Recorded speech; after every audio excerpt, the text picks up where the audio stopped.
Hey, this is going to be a overview video of what happened in Samsung's Unpacked 2015 event. Let's go ahead and get into it. Alright, so I have a lot of things that are written down in my Google Docs here. But real quickly, let's go ahead and go over the specs because they're pretty much identical for both the Samsung S6 Edge Plus and the Samsung Note 5. We have here a 5.7 quad HD display, 2560 by 1440, 518 ppi.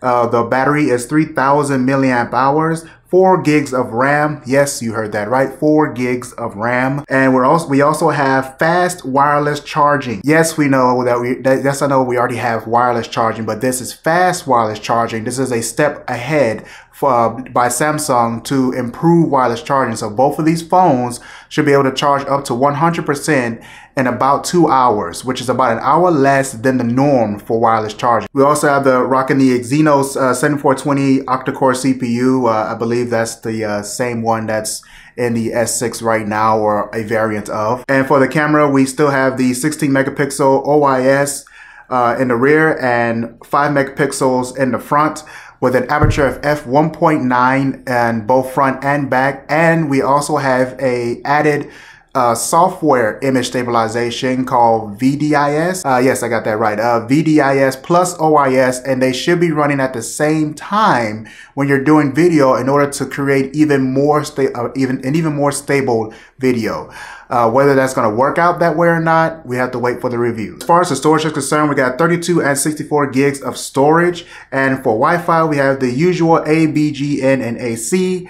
And an interesting move by Samsung, both of these phones are future-proof with LTE Category 9. So, and that category is not even out yet. It's not even rolling out on any carrier, but it will in time, and it will actually allow it to have even faster speeds than what 4G allows right now. So pretty much Samsung is future-proofing you by putting LTE Category 9 in those phones. The features that also go with these phones are side sync for Windows and Mac, Samsung Live Broadcast, which is supposed to be something like Periscope, and allows a person to quickly stream a live video from wherever they are right up to YouTube. So that's pretty neat, I guess. And then we also have one new color for these phones, and that is the silver titanium. The S6 Edge Plus is a bigger variant of the S6 Edge, and they also stated that now the contacts widget, which usually you can slide from that edge, can now also do apps. So you can do both contacts and apps on that quick access widget that was available previously on the S6 Edge already. And honestly, that is about it for that phone, because as it is,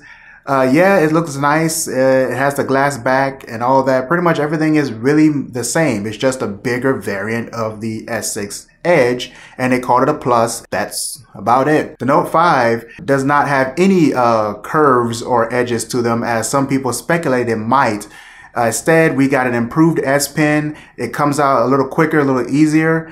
And we lost the SD card slot, the IR blaster, and we also lost the removable back. Samsung talked about how loyal the fan base was for the Note lineup, and then immediately slapped them in the face by pretty much making a Note 5 that is identical to what is already in the S lineup. The reason people buy the Note in the first place is so that they can have the features of the S, but have the size of the Note along with the S Pen and the removable battery and the SD card slot. That was the really big pull, the big push to buy that phone in the first place. And now that's not there. So by conclusion, on as far as the phones are concerned, I think the S6 Edge Plus will be a seller for those who already have the S6 Edge and maybe they wanted something bigger while still keeping that feature, that edge there. But the Note 5, I'm thinking that's going to be a flop, because I can't see the Note 3 and the Note 4 users jumping over to the Note 5 and giving up those key features that was originally in that phone. It just doesn't make any sense. Let's go ahead and talk about Samsung Pay. Samsung Pay is supposed to be a brand new way not really brand new, but an improved mobile payment system over Apple Pay and the others that rely on NFC. The key thing being that this specific payment system does not require NFC. It can use it if it's available, but the retailer no longer has to buy NFC systems in order to make it happen. Instead, Samsung has designed this so that I don't know if the older S phones will be able to do it, but with your new Samsung phones, you can use Samsung Pay and just tap right where you will slide your credit card and it'll work just like that. I would even go as far to say as a Samsung Pay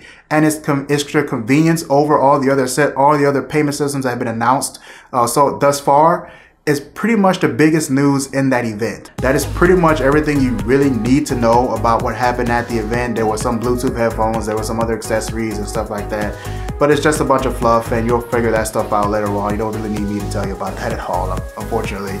So yeah, I hope this video filled you in on what happened in the Samsung Unpacked event this year. And feel free to check out any other videos I may have. If you're on Daily Motion, then I will be uploading more videos there. There's only going to be the second video. If you guys missed it, I did announce that I am now uploading to both YouTube and Daily Motion now at the same time. If you're on YouTube, there's cards above. As a matter of fact, no, sorry. There's a hand right there. There's cards above for you to click on to get to more of my content. And yeah, I hope to see you guys in the next video, which will be my special 500 subscriber anime video, which will be just a longer version of previous anime with some new designs. So I hope you guys love it. Please get in the comment box. Let me know what you think about the new phones from Samsung and what you think about the Note 5 and the fact that it's now missing all those features. I would love to hear from you guys. I'll see you in the next video. You have a good one. Bye.